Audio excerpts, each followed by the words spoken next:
Jake better have Hamilton. some questions. I can hear you because you've been tweeting the build-up to the interview. Oh, I know. I'm just gonna sit here and stare at you for about 8 minutes. I feel like this is Frost Nixon. There's absolutely no reason it should have worked. A musical, a hip-hop one at that, about one of America's founding fathers. And yet... Hamilton.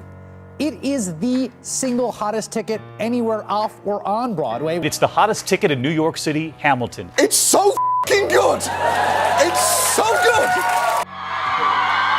But before Hamilton became the worldwide sensation you could neither ignore nor get tickets to, Miranda stumbled across Ron Chernows' biography, Alexander Hamilton, and made the most unlikely of connections: American history and hip-hop. I was always taught growing up that hip-hop, R&B, and I think you've said this as well, is the music of a revolution. Is the genius of Hamilton that they just never specified what revolution it was?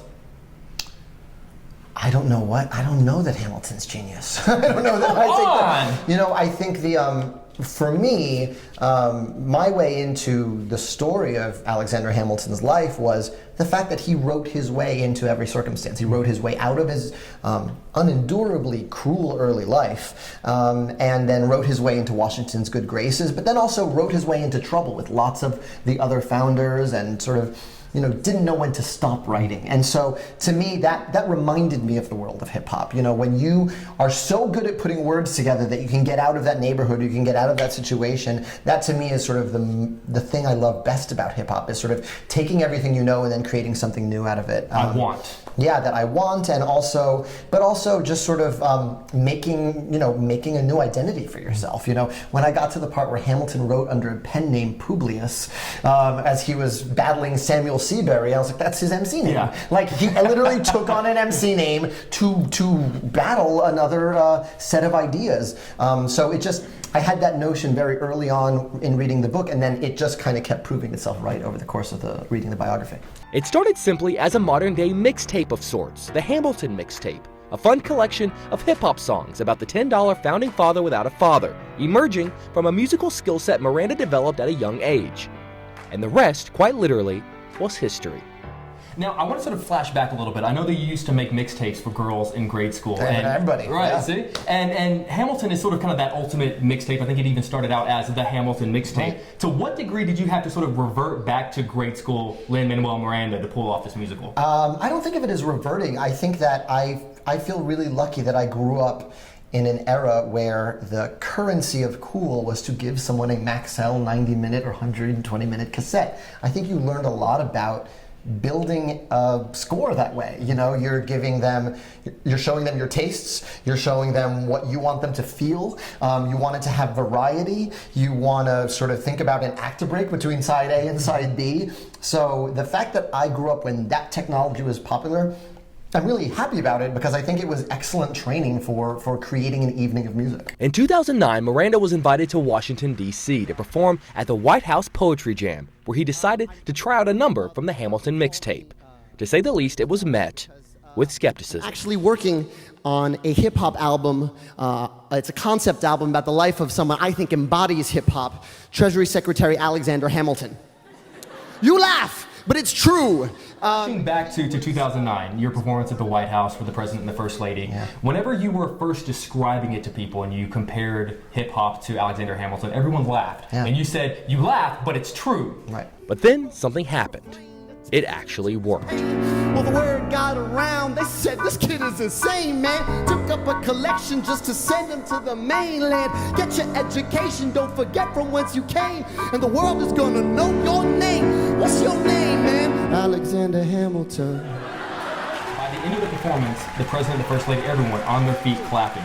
When you were pitching this show, how long did it take to get people from laughing to on their feet clapping? Yeah, it's so interesting you bring that up because that is a sort of a microcosm of my experiences. It's a terrible pitch, but I knew the events of Hamilton's life, and I knew that this music was uniquely suited to tell it, and I knew I wanted to tell it. So it was just a matter of, luckily I'm working with the collaborators I've been working with my whole professional life. It's Tommy Kail, it's Alex Lackmore, it's our producer Jeffrey Seller. So they were just like, all right, finish. Go for it. Yeah, absolutely. Yeah. I had real support in that regard.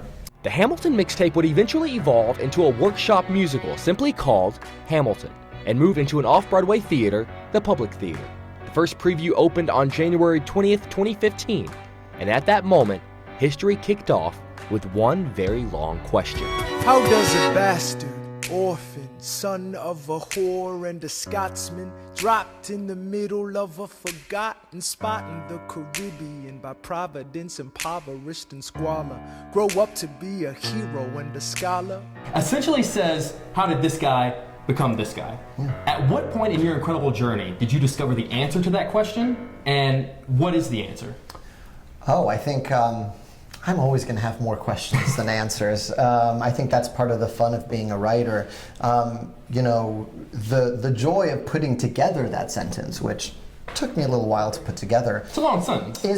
But you're also throwing the ball really high in the air. You're like, okay, I've got to keep this ball in the air because we're starting with this crazy epic run-on sentence. And so it was sort of, in writing that line, I kind of figured out the vernacular that we'd use to create the show. And it is this mix of contemporary speech and speech from that era, and in doing so, sort of figure out how we interact with the audience. I've been in Paris meeting lots of different ladies. I guess I basically missed the late 80s. Overnight, the show was a worldwide sensation. Critics called it genius. First Lady Michelle Obama called it the best piece of art in any form that I have ever seen in my life. And Miranda was flooded with every award imaginable, from Tonys to Grammys to even a Pulitzer Prize.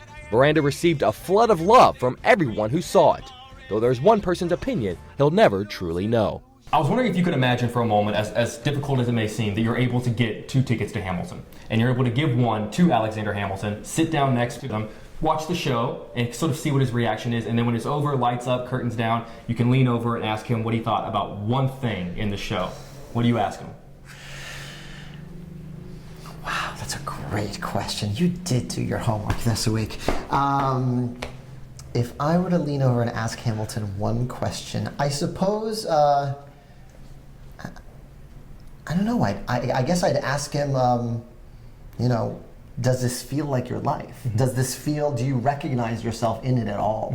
You know, whether it's the momentum or the music or the events, I'm sure he'd have a lot of thoughts for me. I would look forward to hearing them. Yeah, I think we'd have a long intermission. I've got to live.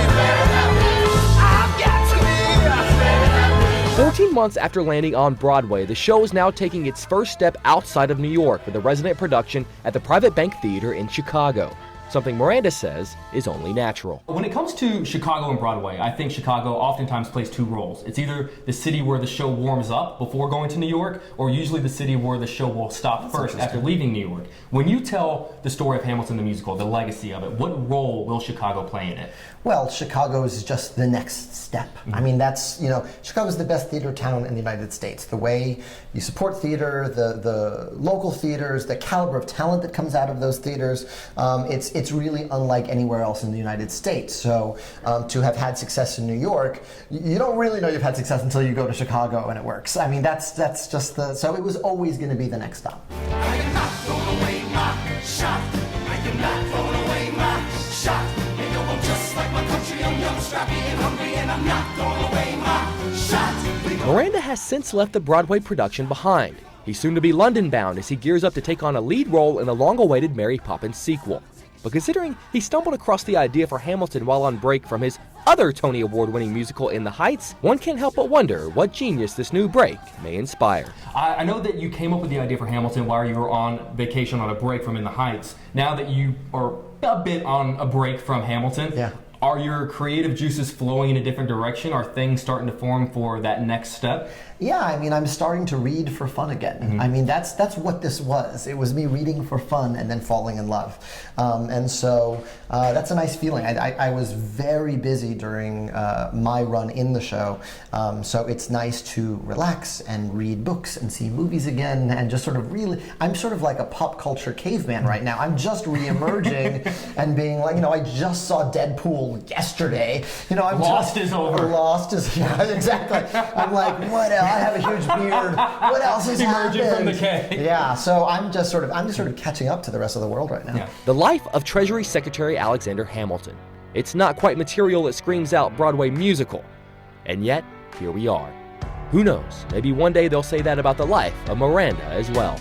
One day, inevitably, when they make Miranda, the musical, Oh boy. what is the opening number going to be called?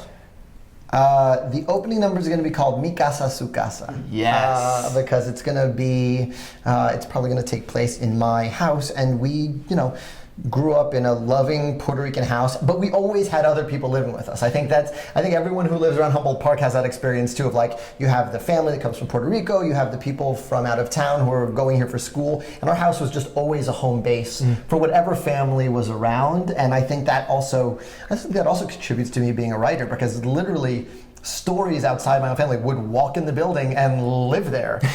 So I think Mi Casa Su Casa would be the opening number. I love that. I love that. Well, I've got to tell you, this has been one of the single greatest honors of my entire life. Oh, I've been so nervous and been doing so much homework, and I've been chiseling down. Yeah. You're a rock star. Thanks man. so Thank much. you so much. What's your name?